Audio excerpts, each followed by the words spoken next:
Hey guys, Mathf.SD here, and today we'll be continuing our series of the FPS game in Unity and by using animators. And on our first video we did the animators. We created the animator for our player just by going on right click and create a animator controller and added it. Now today we're gonna be actually making our character so that he can walk, and I haven't done anything much, just inside the player, inside the biceps, and I guess inside the spine, and under the head I added the camera, so there will be like, first person shooter type of game with FPS camera. And yeah, and let's remove that. I know I added that. Now I created a folder called script, so that will be easier for us to store all the scripts over here, and just right click, create a CSR script. Let's say player movement and let's double click to open it. And we won't be doing that much of a huge of a coding today because it's a normal kind of coding and not much of a stuff. Now we just open. Now let's remove this because we don't need that. So now what we're gonna be doing is actually, let's go on the animator assets. We got some animations here like the idle animation. Let's drag the player and see.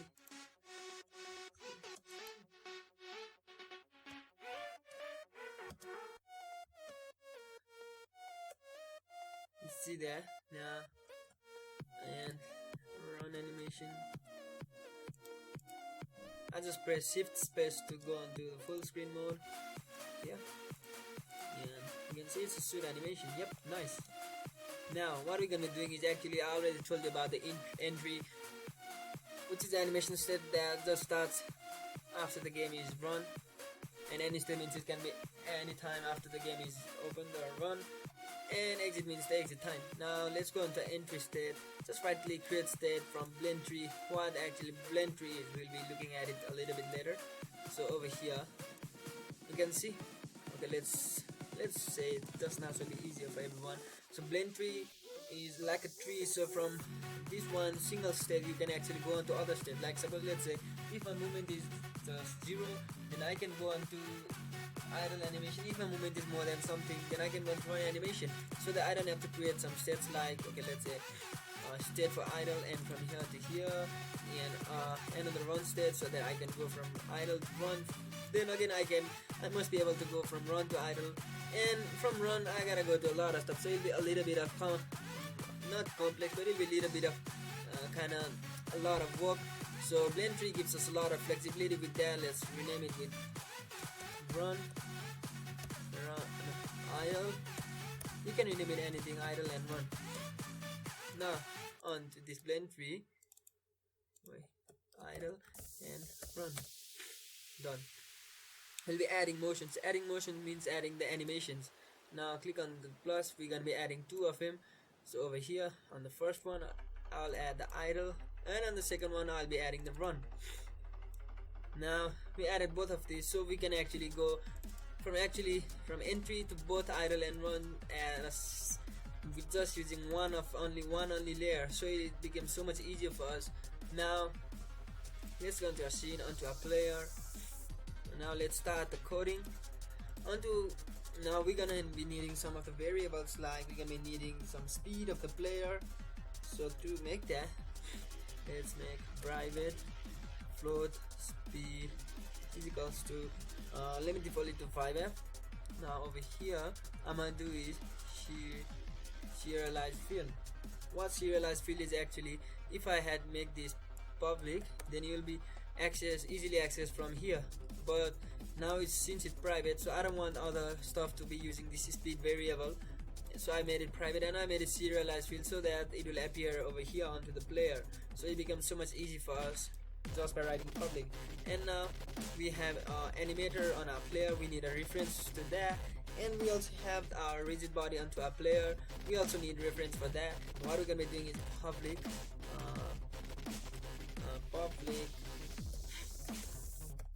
animator, reference for animator, let's say myAm that'll be a reference for that one. And public Rigidbody Rigidbody myRb. Now Ctrl S to save it. Now onto the player there will appear some of the stuff. Oh, we haven't actually added the coding onto there. Asset scripts, and just drag and drop it over here, and you can see there's my AM, that means the animator. Now we just gonna simply drag the animator over here. Now it's referenced easily, and the Rigidbody over here. Now that's done. Now let's write some coding, like say if what happens, then what to do, like that kind of stuff. Now we'll write that inside the update. Why? Because update is called once per frame. That means every frame per second the update method will be called, and we must be able to move every whenever we want. Suppose we don't want to have a character just to move has some kind of duration. That might be in some kind of situation, but not on this one. So what we're gonna be doing is let's create some movement for that. So let me show you that one. Click on the file, again, edit, project settings, input. On the axis there's a horizontal. That means horizontal is bounded to the left key, the right key, A and D, and we got a vertical for our down and up, and WAS. So we can be actually referencing this. So Unity has made us a little bit easier in a lot of stuff. And yeah, float. Now we're gonna be creating our movement in the X direction. Let's call it xMov. You can call it anything, it'll be easier. Now Input.GetAxis, we'll be getting the axis, and just we saw horizontal, just have the name exactly as similar as that. And we actually got our movement, but we just got our movement, so we're gonna be multiplying that with our speed. That means suppose if the player tries to move in, let's say the player presses W key, and then the W key will be multiplied with our speed. That means with that speed the player will be multiplied to that direction, so that if I press the D key and it will be multiplied with 5, that means the D is nothing right now, there will be 1, and the D's value will get to 5, and the player will start moving at 5 speed. Now similarly we're gonna be creating it for Y movement, Y axis. Now Y axis doesn't mean we're gonna be going like not this type of kind of geometrical we mean over here, and is equals to input same like above get axis. Now this time we're gonna be having vertical into speed same as I said above, and now we got the movement bounded to two variables x movement and y mov, not movement x mov and y mov. Now we have just actually taken the input of the player, and we haven't actually added any velocity or any force to our body so that the body can move. Now what we'll be doing is on our Rigidbody we're gonna be adding velocity. myRb, that is the reference to Rigidbody. myRb.velocity is equals to new vector 3, y vector 3. Vector 3 takes all the values from x direction, y direction and z direction, and we're going to be taking the values of xMov in the x-axis. On the y-axis there's nothing. That means the y means like this, x means like this, and z means like this. And on our z-axis we got yMov. And now we apply the velocity to vector 3 on x-axis as per the input taken from xMov, and on y-axis there's nothing, and on the z-axis there's yMov. This is y. Yep. Now we did everything. Now let's save it over here, and I think it's done. Second. Now let's say if you move our player, you can see you can move left, right, up, down. It's perfectly working. But on our Blender we have created a run animation also, and it is not running. So to do that, let's say the parameters is place where you can add certain type of values inside the player, and let's create a value called float called speed, so that we can float is a kind of numerical value, and let's say if this happens then we're gonna be taking it from this step to that step. So we're gonna be having okay, let's do some stuff over here. Don't have it automate threshold, that should be 1, and on onto the idle one we're gonna be having 1. That means when the speed is 1 or nothing, then he'll be idle. And I think this is run. We're gonna be having 4, or we can have 5. That means our speed is 5. If it goes more than 5, then that happens. Now we haven't actually said in our code to do that when that happens. So what we're gonna be doing is, now we're gonna be taking a reference to our animator and .set float. We're gonna be setting this float.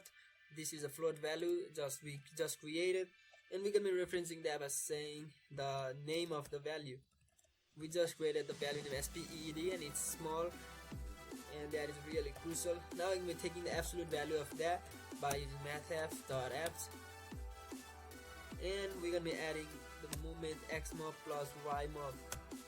And I think this should do the work. Let's check it out. Just wait for it to reload. It'll start circling and after that you'll be ready to go. Now you can see. Wait.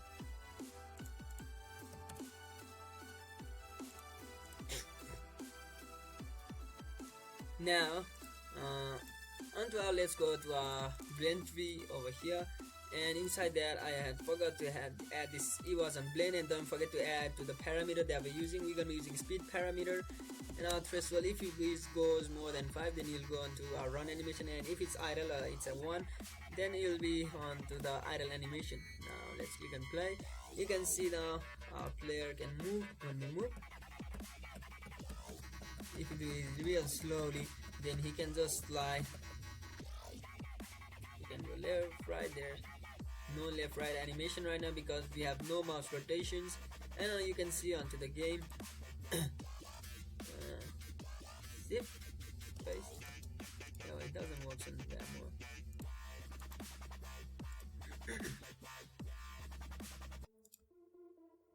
You can see a beautiful camera swinging, but actually it's a bit kind of laggy kind of stuff. We'll have to smooth it in some videos later.